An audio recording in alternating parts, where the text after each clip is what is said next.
Cassava വാങ്ങിയാലോ നമുക്ക്?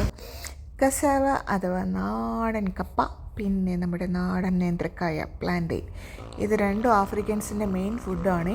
പിന്നെ അവിടെ അവക്കാഡോ ഇരിക്കുന്നുണ്ട്, അത് അവരുടെ വീട്ടിൽ തന്നെ ഉണ്ടാകുന്ന അവക്കാഡോ ആണേ.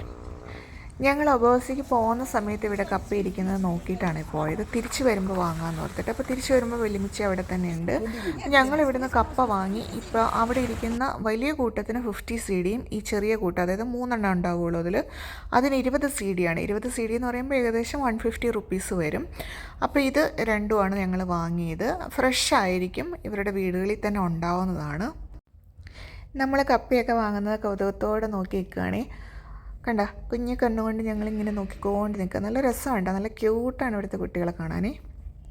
കേടൊന്നും ഇല്ലാന്ന് വെല്ലുമിച്ച് നമ്മളെ കാണിച്ചു തരുവാണേ. പക്ഷെ നല്ലതായിരുന്നു കേട്ടോ, നല്ല ഫ്രഷ് ആയിരുന്നു. ആഫ്രിക്കയിൽ എന്താണ്, വെസ്റ്റ് ആഫ്രിക്കയിൽ എന്താണ് കാണാനുള്ളത്, നല്ല ഭംഗിയുണ്ടോ എന്നൊക്കെ ഒരുപാട് പേര് എൻ്റെ അടുത്ത് ഇവിടെ വന്നതിന് ശേഷം ചോദിച്ചു. ഇവിടെ കാണാനുള്ളതൊരു 40 വർഷം, 50 വർഷം, 60 വർഷം പിന്നോട്ട് പോകുന്ന കാഴ്ചകൾ മാത്രമാണേ ഉള്ളൂ. എല്ലാവർക്കും ഇഷ്ടപ്പെടുമെന്ന് എനിക്കറിയത്തില്ല, പക്ഷേ എനിക്ക് ഭയങ്കര ഫീലായിരുന്നു.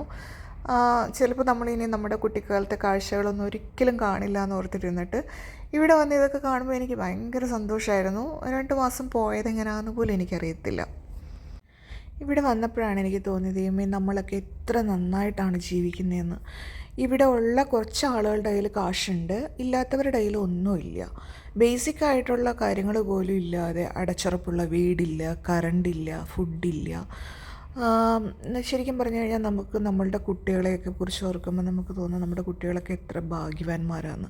ഇവിടെ ചെറിയ കുട്ടികൾ പോലും വെയിലത്ത്, പൊരി വെയിലത്ത് അവരുടെയൊക്കെ ജീവിതം കണ്ടു കഴിഞ്ഞാൽ നമുക്ക് സങ്കടം വരും. കുഞ്ഞുങ്ങളൊക്കെ കഷ്ടപ്പെടുന്ന കാണുമ്പോൾ നമുക്ക് സങ്കടം വരും അല്ലേ. പൊരി വെയിലത്ത് തീരെ പൊടി കുഞ്ഞുങ്ങളാണെങ്കിൽ അവരെ പുറത്ത് കെട്ടി വെച്ചിട്ടാണ് ഇവർ ചുമടെടുക്കാനും അല്ലെങ്കിൽ ജോലി ചെയ്യുന്നതൊക്കെ കേട്ടോ ഈ വെയിലത്ത്. ഇത്രയുള്ള കുട്ടികളൊക്കെ ആണെങ്കിൽ അവരുടെ കൂടെ ഇങ്ങനെ നടക്കുന്നുണ്ടാവും. സങ്കടം വരും ശരിക്കും കണ്ടു കഴിഞ്ഞാൽ.